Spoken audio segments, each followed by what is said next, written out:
સરકારી રાહે અને ધારાસભ્યની ગ્રાન્ટના અનેક પ્રલોભનો, રાજકીય આગેવાનોના દબાણોની વચ્ચે ગ્રામ પંચાયતોને સમરસ બનાવવાના દાવાનું સુરસુર્યું। ઉમેદવારી પત્રો ભરવાની આખરી મુદ્દત બાદ રાજ્યમાં સામાન્ય મધ્ય સત્ર પેટા ચૂંટણી હેઠળની 4962 સરપંચના પદો માટે 18810 ઉમેદવારોએ દાવેદારી કરી છે, જ્યારે ગ્રામ પંચાયતના સદસ્યો માટેની 43606 બેઠક માટે 65366 ઉમેદવારી નોંધાવી હતી। ગ્રામ પંચાયતોની ચૂંટણીમાં સૌથી વધુ યુવાનોએ ઉમેદવારી કર્યાનું પ્રારંભિક અનુમાનથી તારણ નીકળ્યું છે।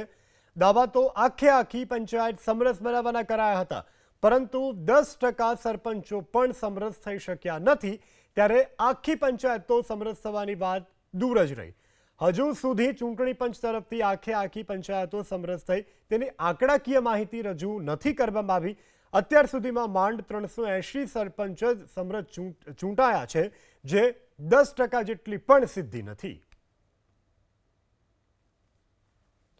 તો સમરસ ગ્રામ પંચાયતના દાવાઓ પોકળ સાબિત થયા હોય તે પ્રકારનું સામે આવ્યું છે। આગળ વાત કરીએ પાટણની। પાટણમાં ગ્રામ પંચાયતની ચૂંટણીને લઈ ચિત્ર સ્પષ્ટ થયું છે। પાટણ જિલ્લામાં હવે 211 ગ્રામ પંચાયતોમાં યોજાશે ચૂંટણી। 221 ગ્રામ પંચાયતમાં સરપંચ માટે 616 ઉમેદવારો મેદાનમાં છે। પાટણ ગ્રામ પંચાયતની ચૂંટણીમાં સભ્ય પદ માટે 1221 ઉમેદવારો મેદાનમાં છે, તો જિલ્લામાં કુલ 89 ગ્રામ પંચાયતો સમરસ પણ બની છે। તો 221 ગ્રામ પંચાયતમાં સરપંચની માટે 616 ઉમેદવારો અત્યારે મેદાનમાં છે, જેમાં સભ્ય પદ માટે 1221 ઉમેદવારો મેદાનમાં છે। તો આ તરફ રાજકોટના ઉપલેટાના ઢાક ગામમાં પણ પંચાયત સમરસ। ઢાક ગામના સરપંચ તરીકે સંજય લુણસુલિયાની વરણી કરવામાં આવી છે। ઢાક ગ્રામ પંચાયતના તમામ 12 સભ્યો પણ બિનહરીફ જાહેર થયા છે અને તમામ લોકોને હારતોડા કરીને તમામ લોકોને પદગ્રહણ માટેની શુભેચ્છાઓ આપવામાં આવી છે। તો આ તરફ ગીર સોમનાથની પણ 7 ગ્રામ પંચાયત સમરસ બની છે। વેરાવળ તાલુકાની સૌની છાપરી પંચાયત સમરસ બની છે। આ સાથે તાલાલા તાલુકાની રસુલપરા ગ્રામ પંચાયત પણ સમરસ બની છે। તો કોડીનારની અરીઠિયા, મૂળ દ્વારકા અને રોણાજ ગ્રામ પંચાયત પણ સમરસ બની છે। તો ગીર સોમનાથની કુલ 7 ગ્રામ પંચાયતો સમરસ બની છે, જેમાં વેરાવળ તાલુકાની સૌની છાપરી પંચાયત, ત્યારબાદ રસુલપુરા ગ્રામ પંચાયત, કોડીનારની અરીઠિયા, મૂળ દ્વારકા અને રોણાજ ગ્રામ પંચાયતો સમરસ બની છે। તો મોરબીમાં પણ 62 પૈકી 38 ગ્રામ પંચાયતો સમરસ બની છે। મોરબી તાલુકાની 17, માળિયા તાલુકાની 10 ગ્રામ પંચાયત સમરસ, હળવદ વાંકાનેર તાલુકાની 4 ગ્રામ પંચાયત સમરસ બની છે।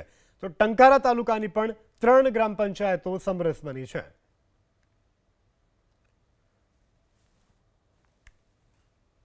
તો મોરબીમાં 62 પૈકી આ 38 ગ્રામ પંચાયતો કે જે સમરસ બની છે।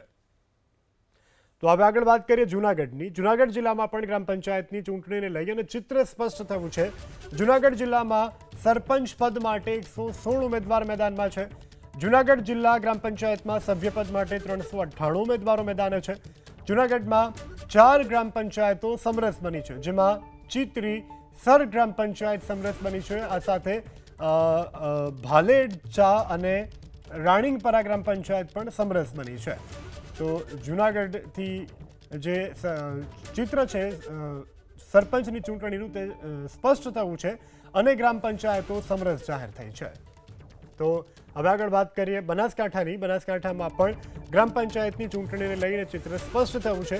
385 સામાન્ય ચૂંટણી, તો 229 ગ્રામ પંચાયતોમાં પેટા ચૂંટણી યોજાવાની છે। સરપંચ પદ માટે 81, તો 2372 સભ્યો બિનહરીફ થયા છે। પાલનપુર તાલુકાની 10 ગ્રામ પંચાયતો સમરસ બની છે, જેમાં કાંકરેજની 15, ડીસાની 5 ગ્રામ પંચાયત સમરસ, દાંતીવાડાની 9 ગ્રામ પંચાયતો અને વાવની 5 ગ્રામ પંચાયત જે છે તે સમરસ બની છે। આ સાથે થરાદની 5, વડગામની 4, દિયોદરની 8 ગ્રામ પંચાયતો સમરસ, લાખણીની 4, સુઈ ગામની 5, ભાભરની 7 ગ્રામ પંચાયતો સમરસ બની છે। આ સાથે ધાનેરાની 2, દાતાની 1 અને અમીરગઢની 2 ગ્રામ પંચાયતો સમરસ જાહેર થઈ છે। તો બનાસકાંઠાની આ વિવિધ ગ્રામ પંચાયતો કે જે સમરસ જાહેર થઈ છે। તો કાંકરેજ તાલુકામાં સૌથી વધુ 15 ગ્રામ પંચાયતો બિનહરીફ, 45 પૈકી 15 ગ્રામ પંચાયતોમાં બિનહરીફ સરપંચો ચૂંટાયા છે. હવે કાંકરેજમાં 30 ગ્રામ પંચાયતોમાં જામશે ચૂંટણીનો જંગ. કાંકરેજ કે જ્યાં સૌથી વધુ 15 જેટલા ગ્રામ પંચાયતો બિનહરીફ થયા છે અને સમરસ ગ્રામ પંચાયત જાહેર કરવામાં આવી છે. 45 પૈકી 15 ગ્રામ પંચાયતો સમરસ થઈ છે. હવે બાકીની રહેલી જે 30 પંચાયતો છે તેનો આગામી દિવસોમાં ચૂંટણી જંગ જામવાનો છે. પરંતુ કાંકરેજમાં સૌથી વધારે ચૂંટણીઓ સમરસ જાહેર થઈ છે.